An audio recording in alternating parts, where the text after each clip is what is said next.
आखिर क्या थी महात्मा विदुर की अंतिम इच्छा? मृत्यु से पहले भगवान श्री कृष्ण ने क्या विदुर की उस अंतिम इच्छा को पूरा किया था या नहीं? आप देख रहे हैं धर्मकांता। तो चलिए अब करते हैं ज्ञान की बात।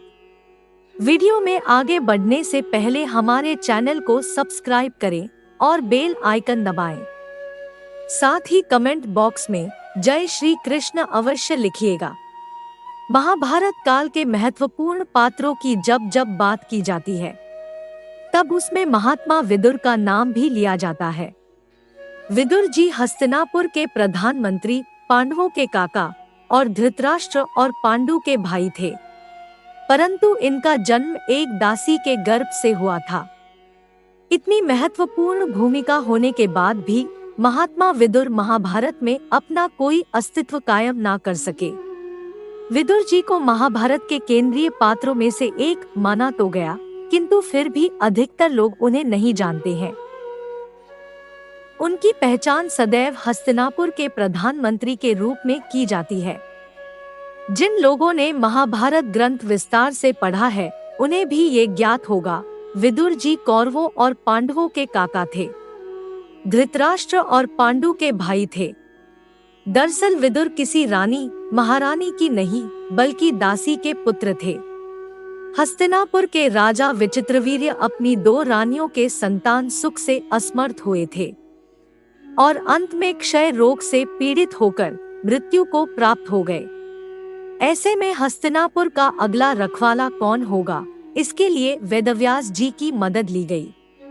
वेदव्यास जी ने दोनों रानियों को संतान सुख का आशीर्वाद देने के लिए बुलाया, किंतु उनके डर से उन्होंने दासी को भेज दिया।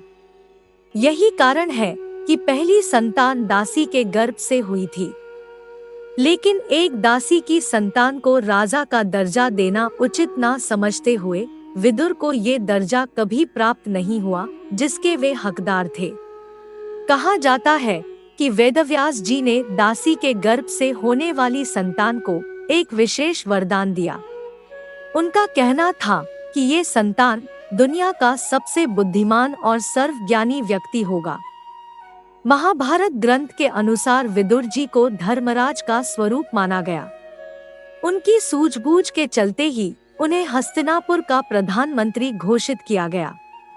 कहा जाता है विदुर से महाभारत युद्ध लड़ने से इनकार कर दिया था, किंतु मृत्यु से पहले उन्होंने श्री कृष्ण से एक वरदान मांगा था। यह उस समय की बात है जब महाभारत युद्ध चल रहा था। विदुर श्री कृष्ण के पास गए और उनसे निवेदन किया कि उनकी अंतिम इच्छा को सुने और उसे पूरा करें। उन्होंने कहा कि प्रभु, मैं धरती पर इतना प्रलयंकारी युद्ध देखकर बहुत ही आत्मग्लानि का अनुभव कर रहा हूँ। मेरी मृत्यु के बाद मैं अपने इस शरीर का एक भी अंश धरती पर नहीं छोड़ना चाहता। मेरा आपसे निवेदन है कि मेरी मृत्यु के बाद मेरे शरीर को ना जलाया जाए, ना दफनाया जाए, ना जल में प्रवाह किया जाए। ऐसी में भगवान श्री कृष्ण मंद मंद मुस्काए और उन्होंने स्वयं विदुर से पूछा, आखिर आप क्या चाहते हैं? तब विदुर ने कहा, प्रभु, मेरी मृत्यु के बाद मैं चाहता हूँ मेरा शरीर आपके सुदर्शन चक्र में परिवर्तित हो जाए या उसमें विलीन हो जाए। यही मेरी अंतिम इच्छा है। भगवान श्री कृष्ण ने उनकी अंतिम इच्छा को स्वीकार किया और उन्हें आश्वासन दिया कि वह उनके शरीर को इस धरती पर रहने नहीं देंगे। फिर जब महाभारत युद्ध खत्म हुआ, युद्ध जीते हुए कुछ दिन हुए, 5 पांडव विदुर जी से मिलने के लिए वन में पहुँचे। वहाँ पर पहले से ही धृतराष्ट्र, गांधारी, कुंती सभी मौजूद थे। कहते हैं कि उनकी भी मृत्यु हो चुकी थी। उसके बाद अब बारी थी विदुर जी की। 5 पांडव जब विदुर जी से मिलने के लिए वन में पहुँचे तो युधिष्ठिर को देखते ही विदुर जी ने उसी समय अपने प्राण त्याग दिए और कहते हैं यह स्वयं भगवान श्री कृष्ण की ही लीला थी। यह भी कहा जाता है विदुर जी किसी और ने नहीं बल्कि स्वयं युधिष्ठिर में ही समाहित हो गए थे, क्योंकि युधिष्ठिर और साथ ही में विदुर धर्मराज के अवतार माने जाते हैं। कहते हैं युधिष्ठिर के लिए यह घटना बहुत ही अजीब थी। वे समझ नहीं पा रहे थे कि आखिर यह क्या हुआ। विदुर जी को देखते ही उन्होंने अपने प्राण त्यागे और वे उनके अंदर प्रवेश कर गए। उन्होंने सोचा इसका हल और इसका कारण तो सिर्फ और सिर्फ मुझे भगवान श्री कृष्ण ही बता सकते हैं। कहते हैं जब भगवान श्री कृष्ण स्वयं युधिष्ठिर से मिले तो युधिष्ठिर की दुविधा को देखते हुए भगवान श्री कृष्ण मुस्कुराए और बोले, हे युधिष्ठिर, यह समय चिंता का नहीं है।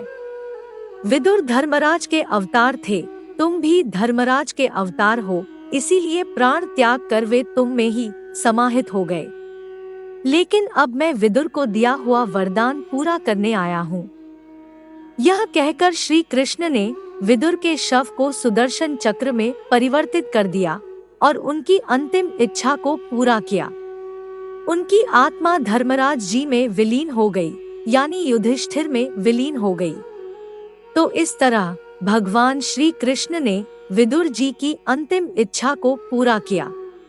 अगर आपको यह खास वीडियो अच्छी लगी है तो इस वीडियो को लाइक करें, शेयर करें और हमारे चैनल को सब्सक्राइब जरूर करें। मिलेंगे अगली बार एक नई वीडियो के साथ, तब तक के लिए देखते रहिए धर्मकांता।